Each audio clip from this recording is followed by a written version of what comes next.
Hello everyone! Welcome to my mini vlog. At ito pong vlog na to, ito po yung araw ng birthday ni Mama. June 7 kasi yung birthday ng Mama ko, kaya naghanda kami sa bahay. At 60 years old na si Mama. Sabi ng asawa ko, wag na daw ako magluto kasi bibili na lang daw siya ng pagkain namin. At ito yung mga binili niya, malapit lang sa amin sa Chu and Restaurant sa Chinese food. At yung nanay ko, sinurprise niya ng cake. Hindi alam ng nanay ko na bumili yung asawa ko ng cake para sa kanya.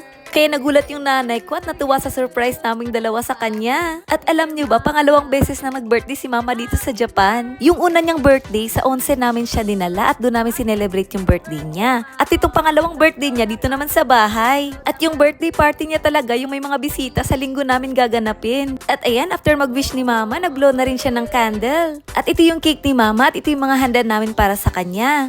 Ang sarap nga nitong cake na nabili ng asawa ko. At itong mga pagkain na nabili niya, ang sasarap po talaga nito.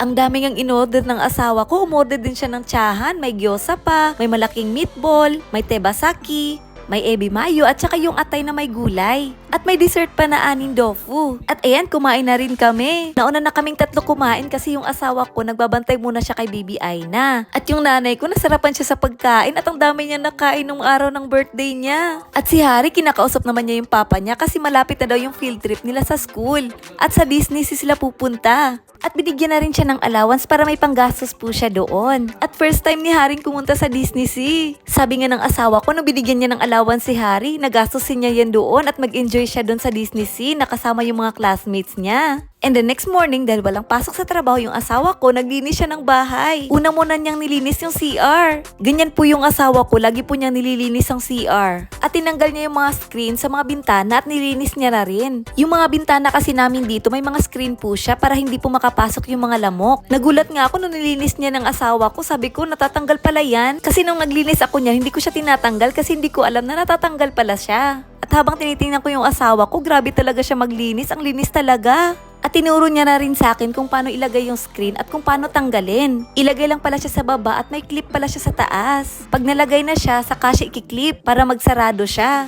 At pag tanggalin ulit siya, ipupush lang yung clip para matanggal siya. Para sa susunod, marunong na akong magtanggal. At inexplain talaga ng asawa ko kung paano linisin yung bintana. At after nang linisin yung bintana, nilinis na naman niya yung toilet sa baba.